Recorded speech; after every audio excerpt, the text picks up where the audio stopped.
Hello everyone, I'm Scruffy at Scruffy Tales, and you have just entered the war zone. And we are gonna take a look at the 21st Mechanized Brigade of the Ukrainian Army, also known as the Swedish Brigade, due to all the Swedish equipment that this mechanized force is utilizing. So we're gonna head down to Ukraine, take a look at what's going on, and find out what shenanigans the 21st Mechanized are up to. And since we will be talking about Swedish equipment, we are gonna be focusing a bit on the CV90s and where do they fight? Where has Ukraine put them into action? Well, we have two locations, or three, I think, in the far north, where we have the 21st Mechanized Brigade, who are currently they have throughout the year been holding the line in the north against continuous Russian attacks. And then slightly south of this northern front, we have, of course, Bakhmut. And here we have also seen CV90s being used in, at first, pushing the Russians back, and now, of late, trying to hold the Russians from advancing.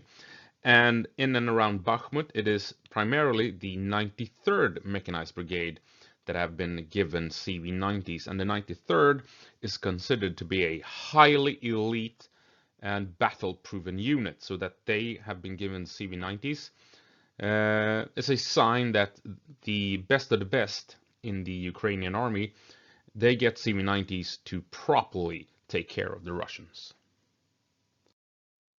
And look at these patches. How appropriate is this for Swedish Nordic vehicles of war being used by units that have a dragon and a raven as their patch? That's just awesome. Give them hell, Ukraine, give them hell. Now, there's been a video circulating on Twitter X, Twitter X, Twix, of what probably is a Bradley firing airburst at Russian positions. A Swedish author who is also a bit of a military nerd, MÖP, as we say in Swedish, militarily over-interested person. Kind of like myself. And anyway, so he reached out to a couple of people on Twitter, linking this video, and asked if this was in fact CV90s, because the post with the video claimed it was CV90s. And later in the thread, if I remember correctly, he then hinted, and I kinda interpreted, maybe it was me just falling for wishful thinking, but he kinda hinted, I think, maybe, that he might sit on information that CV90s are actually being used in Avdiivka, because this guy, he has contacts in Ukraine. He knows people, as far as I know, in the military as well, because he's seen videos of CV90s in action dealing damage to the Russians, something no one else has seen. So he has contacts, and he kind of hinted that maybe I may have misinterpreted also that CV90s are in Avdiivka, and it's not all that impossible because Bakhmut is not all that far away from Avdiivka. It's roughly 60 kilometers, so it's not a stretch to imagine that Ukraine might have shipped some CV90s down to Avdiivka to help out in the defense of the city. So we'll see if that's true or not. Just throwing it out there, and you can go Google it and find out for yourself if you want to. So yeah, that's the me more than likely completely misunderstanding Lars Wildereng and his tweet. What is a tweet these days, by the way? Is it an X? He X'd about CV90s possibly being in Avdiivka. I don't know. Anyway, moving on. So, what is the 21st Mechanized Brigade up to in the north, holding the line along the northern front. Well, here is the northern front. What is Russia trying to do, and what is Ukraine up to? Well, Russia is trying to breach the Ukrainian defenses primarily at two locations, north, south, and center. Classic. And as far as I can tell, as far as I've read in articles and on X, it seems as if the 21st has been moved around a bit. They started out in the south, holding that southern edge of the northern front. And then they were moved up towards Kupiansk when the Russians started putting pressure up there. So it seems as if the 21st and all the Swedish equipment is being moved around as needed to fight the Russians where the Russians are the biggest threat, where the Russians stand a chance of having a breakthrough. Then the Ukrainians, it appears, moves up the 21st and the Swedish vehicles and the Swedish train crews and just, you know, gives the Russians a proper punch straight across the jaw, sending them reeling backwards, having to start all over again. What we in Sweden call a proper käftsmäll, in other words. And by God, the Russians do deserve a proper, good old-fashioned käftsmäll. Trust me. And this is, of course, a very, very important mission. Holding the front line is extremely important. Because what the Russians are trying to do, they're trying to push west to the Oskil River that I have highlighted with the blue dotted line. And as you can see on the larger strategical map, I've changed the color of the river to red. That is not a small piece of territory that the Russians are trying to grab from the Ukrainians in this northern campaign. So when the Ukrainian army was focused in the south, trying to push through the very competent and capable Russian defenses, Russia thought they could do a sneak attack and launch a campaign, a new offensive of their own, far away from the main Ukrainian forces, and hit the Ukrainians in the flank, break through, and push quickly out to the Oskil River. That has failed, and the reason that has failed is basically, by and large, thanks to Swedish CV90s and Strv122s being able to more than being fully capable of beating back waves upon waves of Russian attacks. So what is it that the 21st are rolling around with when it comes to Swedish equipment? Well, obviously, CV90s, the STRF 9040 Charlie. They received 51 in total. Between 4 and 6 have been damaged, as far as I know. Some have been damaged outside of Bakhmut with the 93rd, but we've also seen that some have been damaged elsewhere, more than likely along this northern front line. And as we all know, one has been captured. And then we have the Strv122, the Swedish main battle tank, a Leopard 2 version.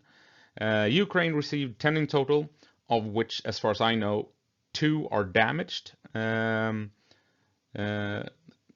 All crew has survived, and when it comes to the CV90s, I think it's only 1 crew member that I know of that has died. And then, lastly, we have Artillerisystem 8, internationally known as Archer, of which the Ukrainians have received 8 in total, and the Russians have so far failed to knock them out. Not that strange, since they have, as far as we know, only seen action for, what is it, maybe a month at most. And according to some, the 21st Mechanized, they are actually relying on Ukraine's best tank in this war. The Strv122 is a capable Leopard 2 with the best armor around in Ukraine. which includes increased protection from top attacks. The Barracuda camouflage makes it very difficult to detect and hit with the help of thermal imaging equipment. And its shorter barrel makes it ideal to be used in difficult terrain like forests and urban areas where a traditionally longer barrel might get caught on trees and rubble as the turret tries to traverse, giving a Strv122 a tactical advantage over Russian tanks like the T-72 and what have you. And of course the CV-90, the IFV in this war with the best mobility off-road, the best protection, and with the most powerful gun on any armored vehicle save for the tanks. Its silent engine combined with the Barracuda camouflage allows the CV-90 to maneuver in the dark, virtually being undetectable. Ukrainian soldiers have praised this vehicle to no end, calling it the best vehicle the West has delivered and describing the main gun as a 40mm sniper rifle. The 40mm autocannon can penetrate the armor of Russian T-72 tanks with ease and can fire airburst munitions to deal with infantry trying to hide behind cover. Ukrainian soldiers have reported that when CV-90s attack, the Russians hide and are forced to bring up tanks to try and deal with this frightening beast of war. And yes, the captured CV-90 that is now on display in Moscow show clear signs of having been hit by a tank in its flank. Only having just recently arrived officially to Ukraine, but the Archer has already been put into action against the invading barbarian horde of cruel Russian orcs. Its shoot and scoot capability is unmatched, second to none, making it virtually impossible to deal with the Archer relying on traditional counter-battery tactics. Only Russian drones are a threat to this fast-firing, hard-hitting, and fast-moving sledgehammer from the frozen north. Its high mobility will allow it to make up for its low numbers, being able to quickly cover distances to get into a firing position, launch 3 to 4 rounds within a minute, and then be on the move again only seconds after the last shot has been fired, ready to get moving to the next firing position a couple of kilometers away. And how does Ukraine utilize the soldiers that a CV-90 brings along? Well, to quote a Swedish soldier on how the CV-90 is to be used against an enemy, you storm the shit out of them. And we have seen video footage of the Ukrainians training with the CV-90, storming trench lines. And having done conscription in a CV-90 myself as a squad leader for the dismounts, this video brought back memories, let me tell you.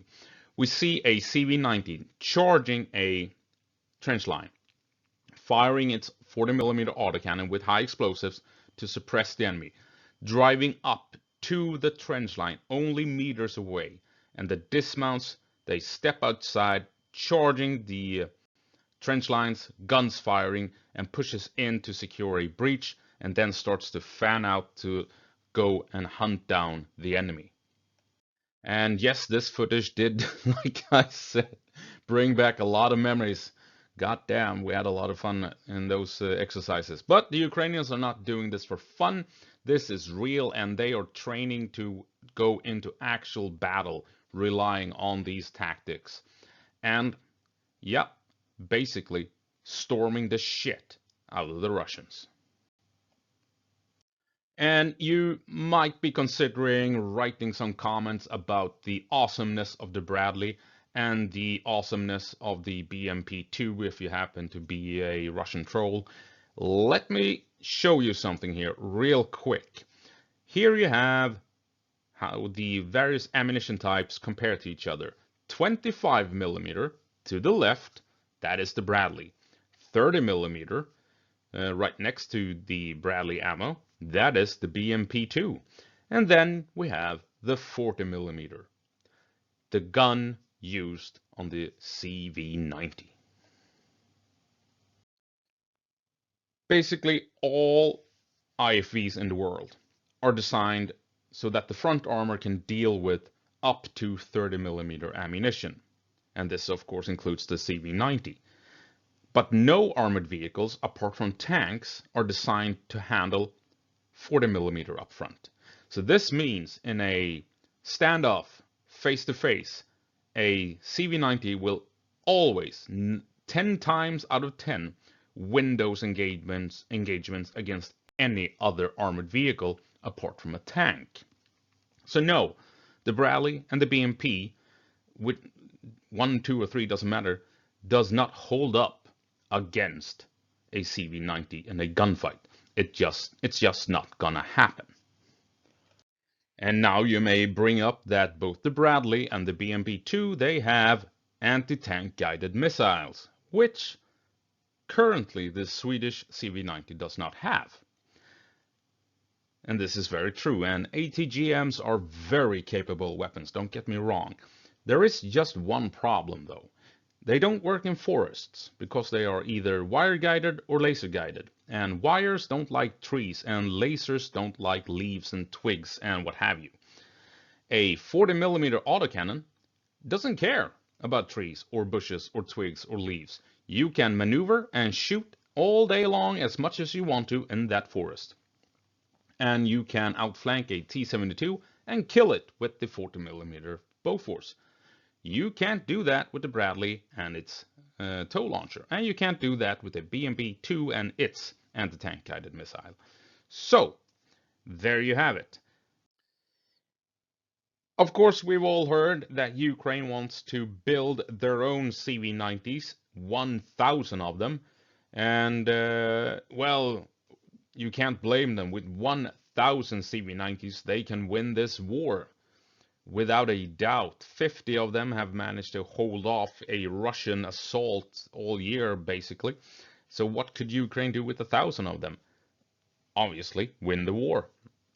And so they are trying to get approval from Sweden and Hägglunds and what have you that are producing these vehicles in Sweden to set up shop in Ukraine to get wartime production going. Hägglunds has said no because it's too dangerous to Swedish engineers and technicians and employees to help Ukraine with this. So we'll see what happens. Who knows? But at the moment, it looks like Ukraine will not get their own wartime factory that can produce CV90s. By the looks of it, this will only become reality once the war is over. But it should tell you something about the CV90 itself. Ukraine has chosen this vehicle out of all the Western equipment available to basically represent their army. They want this vehicle more than anything else, and because it works in war, it works in combat.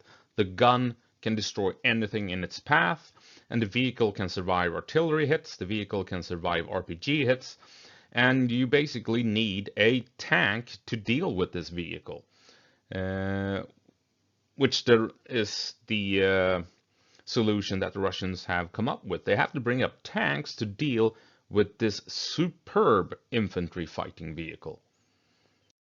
And with that in mind, you realize the force multiplier that the 21st Mechanized Brigade is up in the north, and the 93rd, for that matter, in and around Bakhmut.